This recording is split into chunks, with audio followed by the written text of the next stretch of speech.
Bonjour, bienvenue à tous sur ce tutoriel de la plateforme WideUp, ayant pour objectif la création de sites.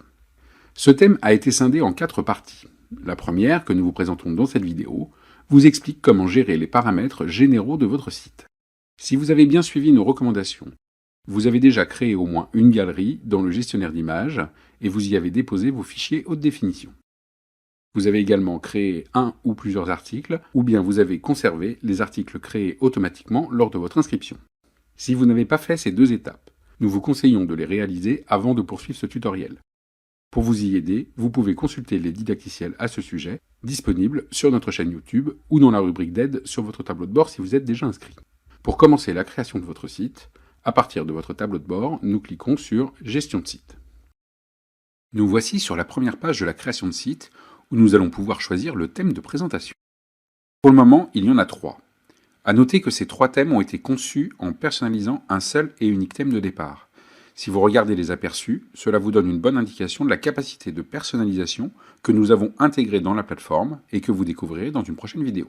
Cela dit, ne vous inquiétez pas, de nouveaux thèmes feront leur apparition dans les prochaines semaines et le passage d'un thème à un autre se fait en quelques clics seulement, sans jamais perdre votre contenu.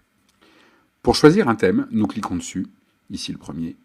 Une bordure orange nous indique qu'il est sélectionné et nous cliquons sur « Valider le thème » en bas à droite de l'écran. Nous arrivons sur la deuxième page, qui est celle que nous allons étudier en détail maintenant. Cette page a pour objectif de vous faire choisir la structure de votre site en choisissant le contenu que vous voulez y insérer. Sur chaque ligne, vous avez un bouton poussoir que l'on appelle également « toggle » qui vous permet de choisir les éléments que vous voulez voir apparaître puis de préciser éventuellement des informations les concernant. Commençons par les options générales, qui correspondent aux éléments présents dans l'entête de votre site sur toutes les pages. Nous vous proposons le nom du site, un sous-titre ou slogan, un logo. Pour chacun de ces éléments, vous pouvez indiquer si vous souhaitez ou non les intégrer à votre site, et vous pouvez remplacer le texte ou l'image par vos éléments bien entendu. À noter que dans la partie personnalisation, nous vous laisserons la possibilité d'arrondir votre image ou votre logo.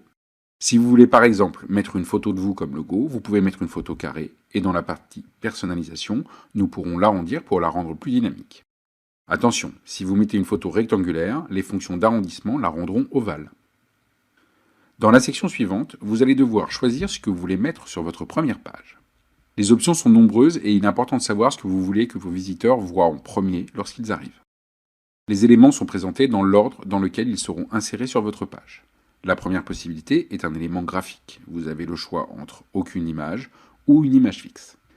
Si vous cliquez sur une image fixe, vous allez devoir choisir l'image, soit automatiquement en désignant la couverture de galerie que vous préférez, soit en téléchargeant une image.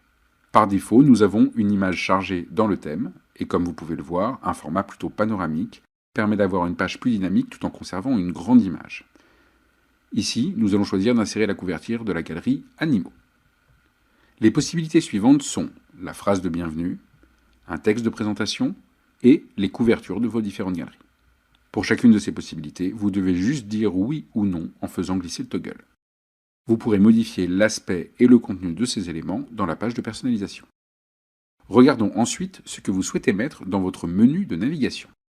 Le principe est toujours le même, vous activez les items grâce au toggle et cela l'insérera dans votre menu et nous créerons également automatiquement la page correspondante sur votre site. Que proposons-nous? Accueil. Cette option peut paraître un peu bizarre, mais comme vos visiteurs ont la possibilité de revenir sur la première page en cliquant sur le titre du site ou sur le logo, qui seront toujours visibles, certaines personnes peuvent préférer se passer de cette possibilité. Bien entendu, la page d'accueil existera. Vous devez ensuite indiquer quel nom vous voulez que cet item ait dans votre menu. Accueil, Home, Front de page, Retour, choisissez ce que bon vous semble. Les options suivantes sont assez claires. Un lien direct vers vos galeries, que nous vous conseillons de cocher. Une page news, si vous prévoyez de mettre des articles sur votre site. Une page biographie. Une page de contact. Voilà, nous venons de choisir le contenu de votre menu. Passons maintenant aux images. Nous vous proposons 2 possibilités. La première est de choisir si vos visiteurs peuvent interagir avec vos images. Soit vous ne prévoyez aucune interaction particulière, soit lorsqu'un visiteur cliquera sur une image, celle-ci s'agrandira et occupera tout l'espace disponible sur l'écran. Ensuite, si vous avez indiqué dans la partie menu que vous souhaitiez une page de contact, nous vous proposons d'y insérer un formulaire d'envoi de mail automatique. Viennent ensuite les réseaux sociaux. Si vous souhaitez que vos visiteurs puissent vous suivre sur les réseaux sociaux, c'est ici qu'il faut l'indiquer. Vous devez choisir les différents réseaux sur lesquels vous êtes présent et indiquer l'adresse de votre profil. Pour terminer, nous vous proposons un champ correspondant aux mentions pour indiquer votre propriété intellectuelle. Vous pouvez modifier le texte comme bon vous semble en modifiant au minimum votre nom et prénom. Voilà, nous avons rempli tous les paramètres et nous devons maintenant les valider. Nous voici sur la page de personnalisation de votre site. Nous vous présenterons le fonctionnement de cette page dans notre prochaine vidéo que vous pourrez retrouver sur notre chaîne YouTube ou dans la rubrique Aide de votre tableau de bord si vous êtes déjà inscrit. À bientôt sur Wade Up.